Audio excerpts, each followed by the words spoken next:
Autumn 1945, a Polish courtroom hums with a low electric silence as 11 women take their places before the bench.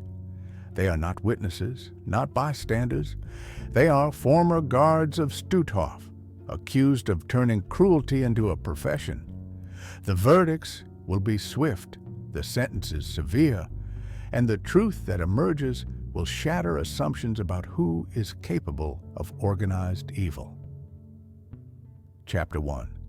A camp by the sea, near the Baltic coast in occupied Poland, Stutoff began in September 1939 as a prison for Polish intellectuals and political opponents. It evolved quickly into something far darker. By 1944, gas chambers and crematoria worked without pause. More than 100,000 people passed through its gates. Starvation, disease, exhaustion, and systematic murder defined daily life. What set Stutoff apart, even among the machinery of the Nazi system, was the direct role of women in the acts that sustained that machine. Female guards did not simply stamp papers or file lists. They chose who lived and who died. They beat prisoners with clubs and whips. They enforced terror with their hands and their voices, standing a few steps and an entire world away from the barracks where people starved. Under Chief Female Guard Elisabeth Becker, discipline became a ritual of humiliation. Punishments were not just orders, they were inventions. Some women specialized in psychological cruelty, dangling hope before crushing it. Others honed physical methods, reducing bodies to pain and compliance. The guards lived in warm quarters with regular meals and clothes, close enough to hear the screams, far enough to dine in peace. A few meters made a moral universe. Chapter 2. Three Faces of Power. When Jenny-Wanda Barkmann arrived in 1944, she was 21, blonde, composed, and to some eyes, almost innocent. The impression did not last. Survivors remembered the smile she wore while selecting prisoners for death. Barkmann's exercises were a column of suffering. Forced calisthenics until collapse, beatings that continued long after movement stopped. Her leather whip could break bone. Prisoners learned her footsteps, the rhythm of a predator who enjoyed being seen. Ewa Paradies presented a different terror. Without medical training, she created a theater of medicine, examinations that were instruments of harm, syringes with unnamed contents, treatments that brought fever, organ failure, and death. She kept careful notes in a neat hand, transforming agony into orderly charts. Unlike guards who acted in bursts of rage, Parades planned. She scheduled. She measured. Gerda Steinhoff, older than most at 42, made trust into her weapon. She approached with the posture of a caretaker, speaking softly to children and teenagers, promising food or a blanket, perhaps an easier work detail. Then came the blow. The betrayal was the point. It taught prisoners that hope itself was unsafe, that kindness could be a trap, that no door opened to mercy. Together, these women and others like them built an atmosphere where suffering was not a byproduct, but a metric. They compared methods, refined techniques, competed in the language of efficiency. They were not merely following orders, they were innovating. Chapter 3. Collapse and Flight. As Soviet forces pressed toward Stutoff in early 1945, staff scrambled to erase their fingerprints, documents burned, devices dismantled, orders barked to the women, change into civilian clothes and blend into the migration west. Elisabeth Becker told them to disappear among the refugees. Many believed their gender would shield them. Female war criminals were rarely prosecuted, they thought. The world would call them secretaries or camp typists and move on. Barkmann slipped into the British zone and became a waitress in a small cafe. She poured coffee with a steady hand, smiled at regulars, and walked home past windows she could see her reflection in. But the survivors were also moving, and they were looking. Networks formed to track faces not easily forgotten. One afternoon, the bell above the cafe door chimed, and a former prisoner stood staring at the woman who had once selected lives with a smile. Barkmann's new life ended before her shift did. Parades forged medical papers and set up as a nurse in a displaced persons camp. Her plan might have succeeded if she had not returned to her old habits. Refugees began reporting strange injections and worsening symptoms. Investigators followed the pattern back to its source and found the signature neatness of her notes. She was arrested. Steinhoff tried the border, presenting herself as a war widow with forged documents. A guard asked about a unit she mentioned. Her answer did not match the battles she named. The questions multiplied, and then the handcuffs did. One by one, the women were caught and returned to Poland. Shock flickered across their faces, not at capture, but at the idea of standing trial. Many spoke openly. They had done their duties, nothing more. Their minds remained inside the camp, even as the rails carried them away from it. Chapter 4. The Courtroom, October 1946, Gdańsk. The gallery fills with survivors, reporters, and observers from several nations. The sight is unprecedented. A row of women facing capital charges for war crimes. The prosecutor, Stefan Karowski, begins not with rhetoric, but with voices. Survivors step forward to describe beatings that lasted for hours, experiments without anesthesia, selections made on grudges instead of rules. The courtroom air grows heavy with testimony that does not need dramatizing. Evidence arrives in organized layers. Duty rosters place each defendant at particular scenes of abuse. Medical logs trace Paradies' procedures from syringe to death. Photographs capture guards mid-strike, mid-shout. Letters, warmly written, proudly phrased, reveal enthusiasm for the work. The defense tries the familiar paths. Barkmann was young, naive, a girl in a wicked place. Survivor testimony says otherwise. She was methodical. She planned her fitness drills in freezing weather, watched the elderly fall, and called it discipline. Paradies insists there was medical supervision. Records show none. Her notes, meticulous and complete, bury the claim. Steinhoff's attorney points to wartime stress, to a mind broken by pressure. Court-appointed psychiatrists disagree. They find control, calculation, and a striking deficit of empathy. As the days pass, a pattern settles in. This was not mindless obedience. It was applied will. The women did not drift into cruelty. They navigated to it and taught others the route. Chapter 5. Witnesses. Maria Kowalski, a Polish political prisoner, takes the stand. She speaks calmly. Barkmann, she says, enjoyed the promises, the small ones that she could grant and then snatch back. "It will end today," Barkmann would tell a punished group, then lengthen the torment while laughing softly. One winter morning, she forced elderly prisoners through exercises in the cold until bodies stopped moving. When asked why, she said it was to keep them fit. Dr. Anna Nimchich, who worked in the camp's makeshift infirmary, describes Paradies' routine. the injection, the observation, the notes. She remembers Parades injecting phenol directly into a conscious prisoner's heart and timing the silence that followed. The paper, she says, always looked so clean when Parades finished writing. The cleanliness was part of the offense.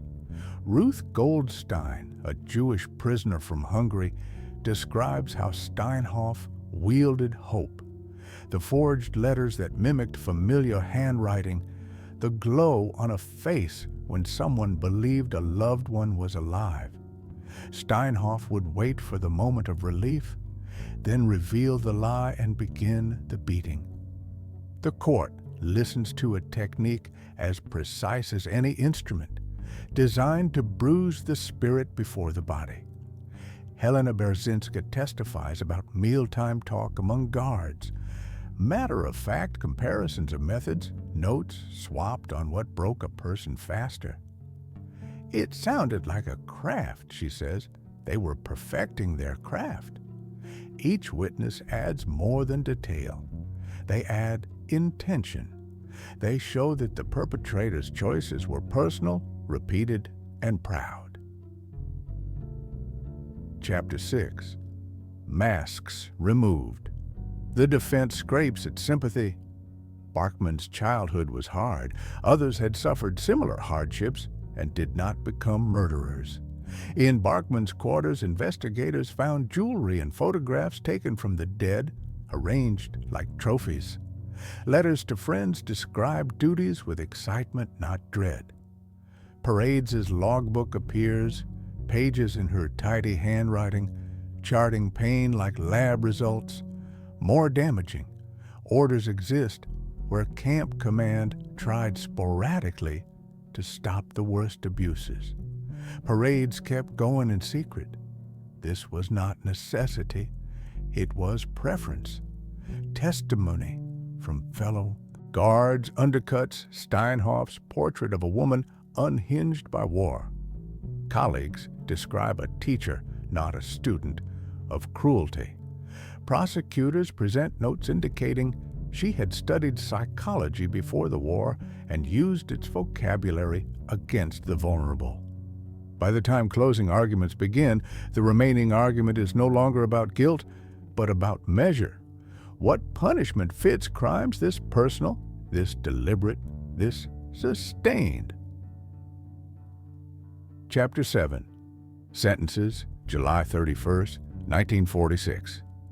3 days of deliberation end in a packed courtroom. The judges speak plainly. Barkmann, murder of hundreds, selections for killing, systematic torture, death by hanging. She does not react. Parades, death by hanging. The court emphasizing her calculating nature and her own enthusiastic documentation. She says she performed her duty and that history will vindicate her. Steinhoff's sentencing is longer. The court weighs psychological torture as harm that lingers beyond bruises and scars. Death by hanging to be carried out within 6 weeks. In all, 11 women received death sentences. Others are condemned to long imprisonment. The court states a principle that will echo for decades. Gender does not mitigate responsibility for atrocities. Survivors in the gallery do not celebrate. They nod, they exhale. Justice is not joy. It is a line drawn where there had been none. Elisabeth Becker, the chief female guard, receives life imprisonment for administrative command rather than direct killing. She dies in prison 3 years later. Chapter 8. The Last Morning. The court moves quickly. Executions are scheduled for July 4th, 1946. 3 days after the verdicts. The condemned are housed separately under constant watch. Barkmann writes letters that officials never deliver. The words justify, complain, defend. For her final meal, she asks for bread and jam, the food she had denied to others.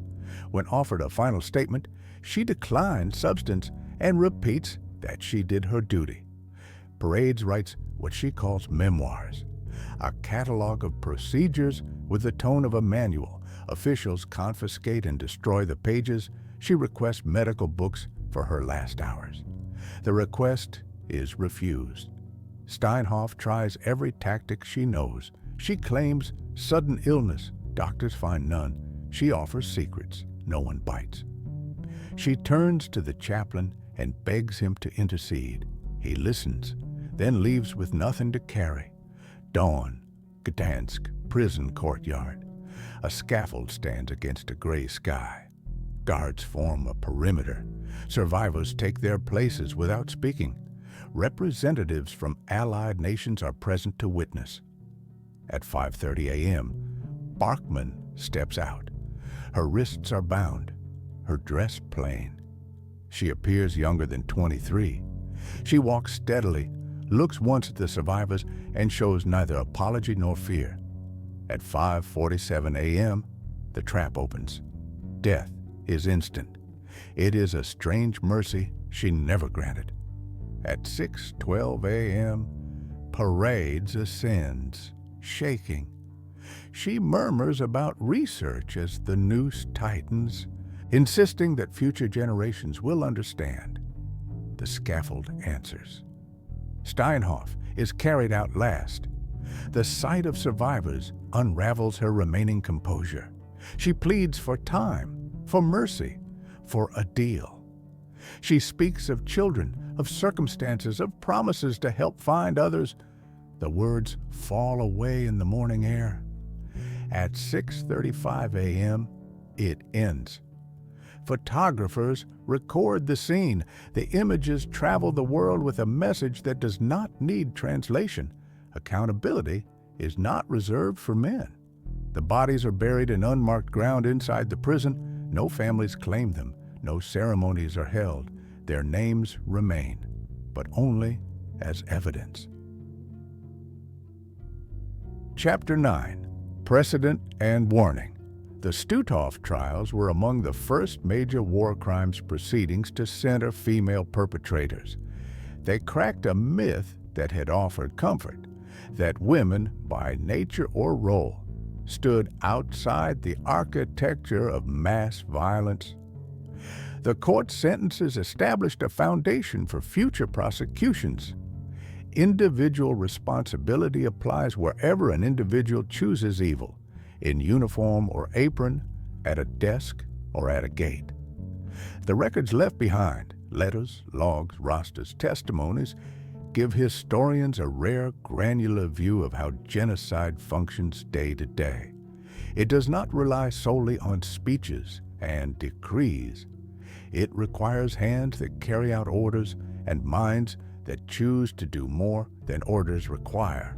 The Stutoff women did not simply obey. They contributed. They improved the machinery. They taught it to others. Survivors who testified made justice possible. They stood in public to describe private nightmares so that the court could measure harm and fix responsibility. Their courage turned memory into evidence. The executions did not restore the dead or heal every wound. They did something simpler and necessary. They placed a marker in the world's moral landscape and said, here at least there is consequence. Chapter 10. The Lesson That Remains. The most unsettling part of this story is not the exceptional nature of the perpetrators, it is their ordinariness. They were not architects of policy, not figures in tailored uniforms at the top of a hierarchy. They were clerks, workers, secretaries who stepped into uniforms and discovered power in a system that rewarded cruelty and punished dissent. Ideology set the stage by declaring entire populations less than human. Obedience and ambition walked through the door. The rest was method. That is why the Stutoff trials still matter. They show how easily a society can manufacture the conditions for atrocity and how quickly ordinary people can adapt to them. They remind us that the antidotes, education, critical thinking, empathy, law, are not abstractions, they are infrastructure. Without them, the gap between a warm room and a cold barracks is only a few steps long. Public executions in a shattered Europe raise difficult questions then and now. Justice must be careful with spectacle, but the broader legacy remains firm. Being a cog is not a defense. Saying, "I was following orders," is not a shield. The line of responsibility runs through uniforms of every size. Conclusion. In the end, the story of the Stutoff women is not about the scaffold. It is about choice. Choice made again and again when no one was watching but the victims. The courtroom did not create their guilt. It revealed it in their own handwriting and in the testimony of those who survived them. If this story leaves a mark, let it be the knowledge that evil rarely announces itself as monstrous at the start. It arrives as a small decision in a hallway, a nod at a door, a hand reaching for a whip because it is easy. History remembers the scaffold because it is final. We must remember the hallway because that is where it begins.